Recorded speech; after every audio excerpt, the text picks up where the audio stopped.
You're listening to the Gutsy Podcast, where we talk about all things real, raw, and ridiculous about running a business authentically.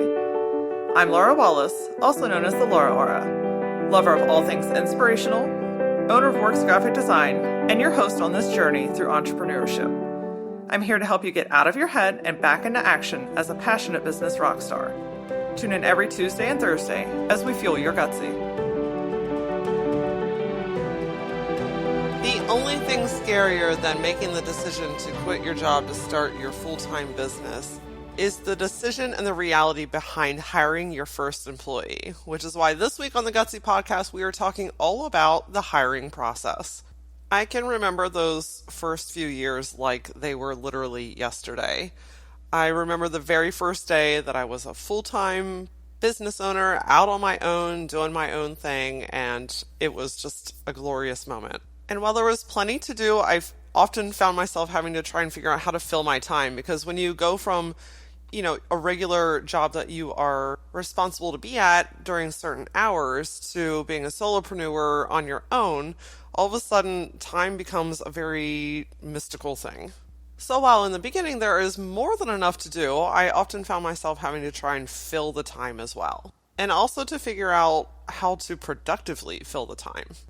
I ran Works out of my house for 9 years, so those first few years were definitely a learning curve of understanding the work-life balance between answering emails and doing some projects versus throwing in a load of laundry and washing the dishes and getting ready for dinner. And then over time, that started to shift a little bit. I was out in the public more often than not, attending networking events and going to different types of business events and just really trying to get my name out there, because I quickly learned that just because if you build it, they will come.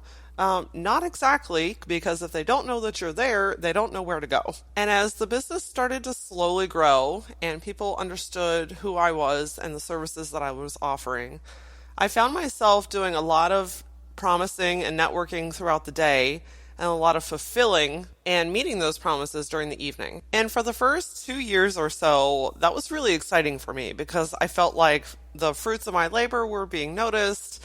People were interested in what I had to offer them.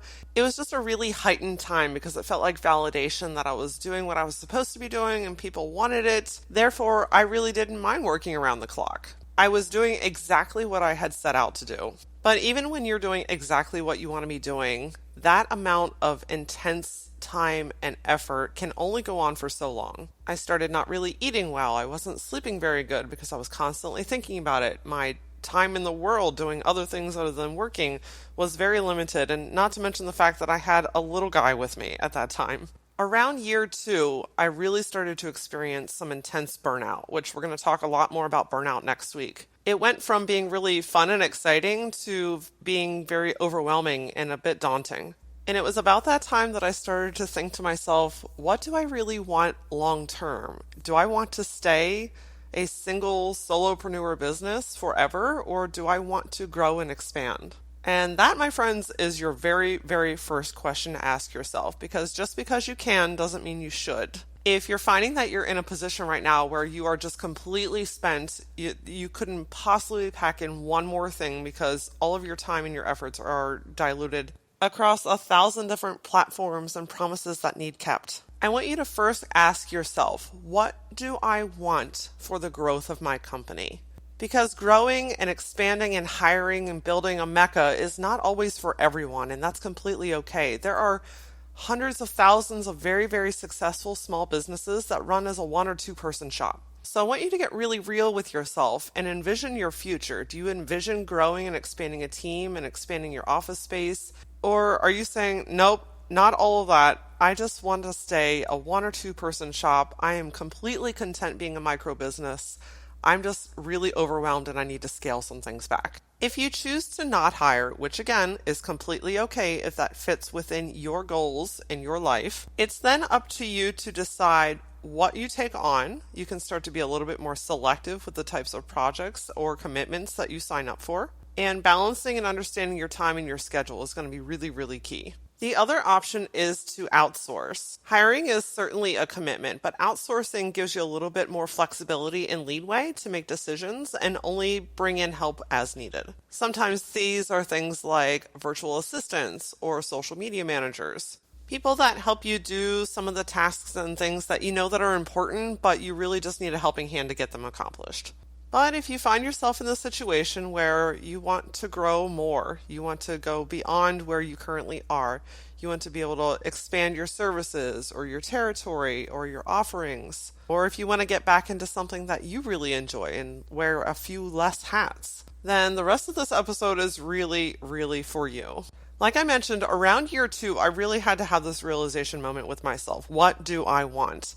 And when I got really quiet with myself, I knew that I wanted to grow a team, I wanted to expand into a building, and I wanted to be able to touch more people's lives. I also really, really thrive on community, and being a single person business kind of drove me crazy. Like I would purposely go and work at coffee shops or restaurants just so I could simply be around other people's energies. And not to mention, as a creative, I also thrive on collaboration and communication. Some of the best ideas come from building on top of the feedback and ideas from those around you. So when I realized that, yeah, I do indeed want to build a team, of course, 1,001 questions ran through my mind within a millisecond. I knew that I was tired and I was burnt out and I had a whole lot of things that I had to get done and I didn't know how they were all going to get finished. But I also wasn't willing to sacrifice the momentum that I had built over the last 2 years either. And then came the decision moment to hire my first employee. And many of you are probably feeling a very similar feeling that I had. I had zero clue as to what went into hiring an employee. Like, I don't know where to start. I don't know what that entails. I'm pretty sure that involves the IRS at some point. Like, do I have to hire with paperwork? Zero clue. Seriously, zero. And like every other phase of my business, I learned by just kind of figuring it out. So, funny story behind hiring my first employee. So, Amber was my first hire. She's my longest standing employee. She's my right arm. She's been there since the beginning, literally before the beginning, because we started our relationship working at the Yellow Pages together as graphic designers, dating back to about 2005. Every year there was a period of about 2 months where there was literally nothing for us to do because the phone book was being in circulation and we had to come to work and we had to do something, but there was nothing quote unquote work-wise to do. So we'd fill our time taking stupid photos together, redecorating the office, or that very last downtime that we had together, I started to develop the business plan for Works. I went out on my own and started Works on July 1st, 2007, and she continued to work at the Yellow Pages. And I remember one of my very last things that I said to her as I was walking out the door was, "Give me a little bit of time and I'll bring you with me." Well, that time came. In a really odd situation, she found herself in a place where it was time to transition her career, and I was in a position where I couldn't keep up with everything and I was freaking out all the time. And I'll never forget the day she called me crying and I was like, "This is it. We gotta figure this out. You can't go back there. I can't continue doing this. Why don't you and your husband Matt come over and we're gonna figure this shit out." We decided that I was going to hire her. I was going to make my first leap and have my first employee. She started out part-time. I think it was like 20 or 25 hours a week. But before she started, her husband Matt and I had a real intense conversation in my garage. I mean, he grilled me, and rightfully so. You know, when you're taking on an employee, now not only is the realization that I'm in charge of my own income, but then the realization of I'm also in charge of another person's income, which impacts their family. Yeah, that's kind of a big step. So we talked about, he asked me things like, can you do this? Can you sustain her income? What are your plans moving forward? And I remember just kind of crying and being like, "Matt, I don't really know what I'm doing, but if you just trust me, I promise you I'll make this work." They both put a lot of trust in me that day, and I will be forever grateful for that. And then my reality set in. Oh my freaking gosh. What have I just done? I literally have to figure this out right now. So I called an accountant. Step number 1, call an accountant, because there is indeed some paperwork turns out. And yes, in fact, the IRS does like to be involved. I don't recommend going to the school of Google for this because there are some very important steps that you have to take to ensure that you fill out paperwork properly and that everything is filed to the way that you, your employee, and the government can all be happy. An accountant can also help you look at your numbers and financials to help you figure out pay rate, how many hours that you can offer someone, what you need to do in business to be able to compensate their salary, and all the other wonderfully technical things that comes along with it. Knowing all those things are really important and valuable, but hiring the right fit is the difference between creating a strong and growing company and culture and finding yourself in an atmosphere that you can't stand being around.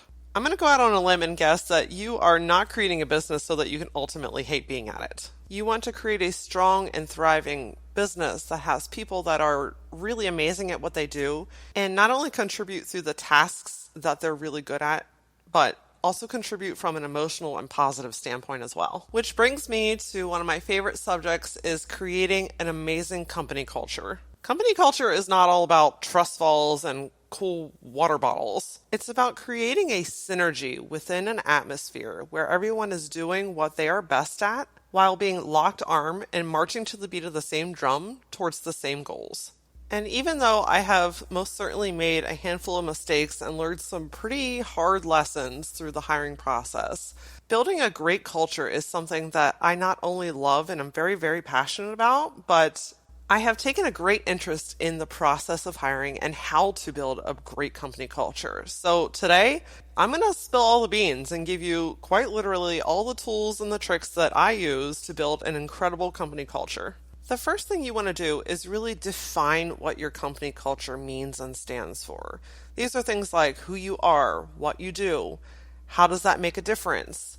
What is important to the culture and what roles and personality types do you need to create a sound team? Without knowing what type of atmosphere that you want to create and exude into the public, it's really hard to fill those roles within. Once you have defined your mission and your vision and the types of people that you want to work with every day, you'll want to develop some sort of hiring process.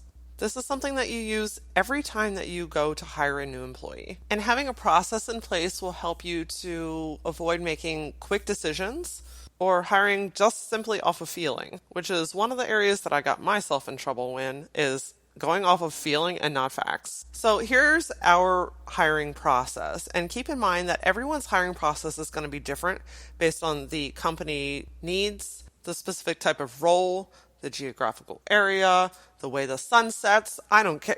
Every company is going to hire a little bit differently. But these are the things that I have found to be very, very successful for us at Works. As a creative firm, creativity is most certainly one of the top things that we are looking for. But I've also found that you can be the most creative person on the planet, but if you can't communicate well with people or meet deadlines, your creativity is not going to go very far. I will hire someone with an okay portfolio that has stellar communication personality alignment over someone that has an impeccable portfolio but can't carry on a conversation with me or comes in with a level of arrogance that I just won't tolerate. You can teach and enhance skills. You cannot change someone's personality, which is why my hiring process and finding the right fit is non-negotiable. The very first thing that we do is create a really strong, unique job description. How many times have you been on the internet looking for a job or back in the day flipping through the newspaper, reading the ads, and the job descriptions are so vague? Must have good customer service skills. Must be able to file paperwork. Must be proficient in Microsoft Word, Excel, and PowerPoint. Guys, seriously, don't do this. Especially now, the age that we live in, people are all about creating a career that aligns with experiences and their goals in life. I think that there's some weird unspoken fear that if you tell everyone what you're looking for, that you're going to give away your secret sauce. So what are you worried about? That someone else is going to steal your job description and hire somebody that fits their company? Or, even worse yet, if you put it all out there that you might actually find the right person. When I put out a job description on the internet, and 9.5 times out of 10, it's a landing page on our website, I put out every possible piece of information that I can in the branded tone that we communicate with every single day. I don't go to the internet and find some job description template. I I literally write it handcrafted from start to finish and give them all of the details. I want to answer all the questions before they even get to us. I talk about the job description and exactly what I'm looking for. I tell them what I'm not looking for. I outline our expectations and the personality traits, what types of things that they're going to be doing in the job, how much we're paying them, different kinds of perks that they can expect, and we say it all in our language. It's not uncommon for our job descriptions to say things like shitballs and hell yeah. Because why use some canned, dry version of a job description and set that expectation from the beginning? And then when they come in, they have an entirely different brand experience with us. No, no, no, no.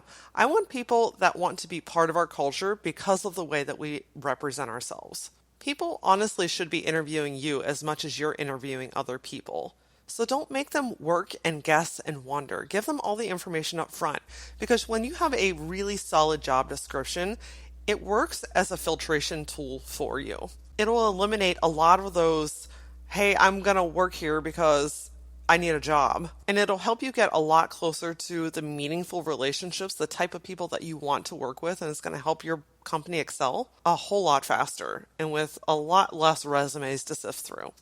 Also, by having a really great job description, that tells me that you have identified exactly what you're looking for. One of the biggest mistakes that employers make is hiring to fill a role that isn't truly defined yet. So when you're able to put together a really fluid, strong job description, you know that you know exactly what you're looking for in your company. We also set deadlines. Send in your resumes or take whatever action next step is by a certain amount of date. And once that date has come, I go through all of the applications myself and really evaluate who I feel like is going to be a good fit. I pay attention to things like people that use terminology that we have used in the description in their cover letters, or people that have identified different things that we do. You can very quickly tell when someone is familiar with your company and has done their homework, and when they're just trying to get a resume in the door. From there, we conduct our first set of interviews. Anyone that I feel like could be a good fit, we bring in. We ask them lots of different questions, and these are custom questions based on the role that we have created, the type of culture that we have created, what their expectations are, what our expectations are. I want to know what is important to them in life besides working, because we spend a lot of time working, but we also spend a lot of time living. So I'm just as interested in them as a person as I am as them as an employee. After we've had a chance to meet with our top candidates, we often have a very clear picture of who we would like to have a further conversation with versus the ones that are not going to be a good fit for the company. The next step for me is to see them in action a little bit, particularly with our creative roles, our design roles in particular. I want to see how they handle pressure. So at this point, we are sending them what we call a skills test.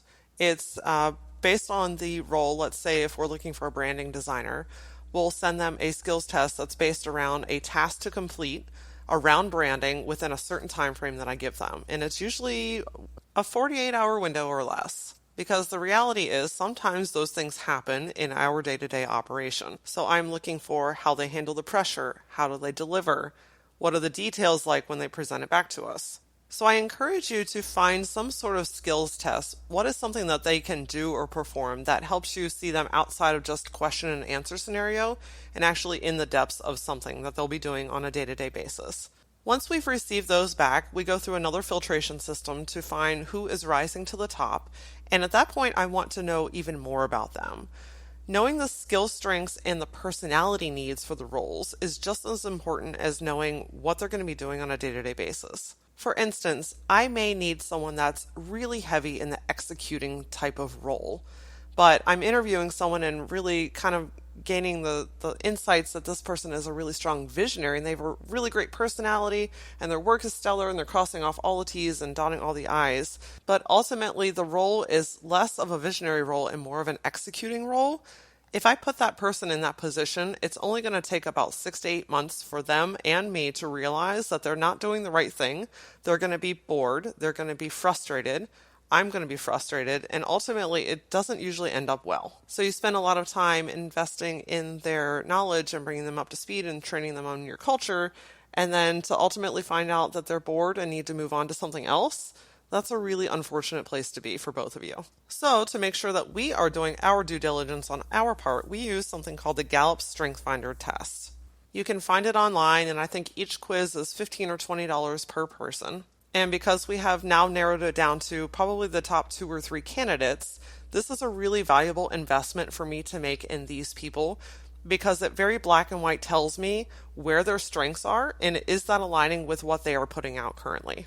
The results of these quizzes are really fascinating because it breaks it down into 4 main categories: executing, influencing, relationship building, and strategic thinking.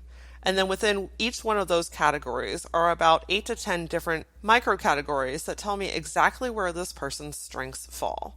And the results of the quiz, we always pay for the top 5. So we're finding their top 5 skills. These are the areas that they very naturally shine in. It's here that I can tell, hey, if I need someone that's really strong in the strategic thinking category, someone that has a lot of ideation and intellection and strategic thinking, but their results are coming more heavy in the executing, so they're a little bit more disciplined and focused and restorative. Even if I love that person 1,000 times over and I feel like they would be an amazing match in our company, if the role and responsibilities don't match, again, ultimately, you're doing both of you a disservice. By this point, I have definitely narrowed it down to either the top 1 or 2 people. It's not uncommon for 2 people to fit the bill across the board, which is a really great place to be, but can also be a little bit challenging. Which way to go? Which is the right thing to do? So at this point, I like to get my team involved. We are currently a team of 5, so I get them involved and let them ask questions because ultimately they're going to be the ones that are rubbing elbows closely and working very, very closely on a day-to-day basis. It's my job to find the right fit to infuse into our culture. But ultimately, they're the ones that are working with this person very closely every single day. So they put together their own set of questions based on how they're going to work together, what's important to them, making sure that we're checking out the boxes that mission, vision, and values are very aligned. And this is something that you can do department-wise, or if you have a small team like ours, getting your team involved as well. I'm not eating up all of their time by going through the entire hiring process together. I am bringing them the best of the best. These are the folks that I can see and would be okay with any of these folks working in our company, but I find tremendous value in their insight and input in that final decision. Ultimately, at the end of the day, I make the final decision, but their input is incredibly valuable because when we can create a synergy from day one and they have had a hand in helping to craft the future of where we're all going together, it creates a very tight-knit and positive team from the beginning. And last but not least, we get out of our element. So we've narrowed it down. Again, we're either at our top candidate or our top 2 candidates. We're making that final decision. We get out of the office as a crew. Sometimes we go bowling. We have gone putt-putt golfing. The important thing is to get out of the normal element because I feel like the interview process can be skewed sometimes. And yes, we've gone down through an extensive list of different types of things. But the interview setting can be kind of overwhelming or a little intimidating. And by getting out of the office and seeing how this person interacts as a human can really help you have a better understanding of how they are going to interact with you and your team on a regular basis. It gives everyone a chance to kind of let their hair down and have a casual conversation. Maybe we're not talking so much about business or the role, but about their life and what they do outside of work. And, you just get to know them as a human. I think sometimes companies forget that their employees are actual human beings with actual human lives, which is why one of the final things that we do, and once we have made our decision, we've found our person, we can't wait for them to get started. We can already see them in their chair doing what they love to do and contributing to the team, is to find a little bit more about them as a human we use something called the Love Languages quiz. The Love Languages tells us so much about them as an individual. And it helps us to understand how to better communicate with this person. So if you're not familiar with the love languages, there are 5 categories: words of affirmation, acts of service, receiving gifts, quality time, and physical touch. By knowing one another's love languages, we know how to better communicate to help fulfill that person. So, for instance, my team knows that words of affirmations are like 110% my love languages. I love feedback. I love words. I love to hear what people think. So when my team wants to compliment me or give me feedback, they know that I'm going to be very receptive when they speak that to me, whether it's verbal or written. Knowing your team's love languages helps you to understand how they feel appreciated. And to accompany it, the same source also has an apology language because, we spend a lot of time together and sometimes shit happens. And it's nice to know how someone receives an apology the best.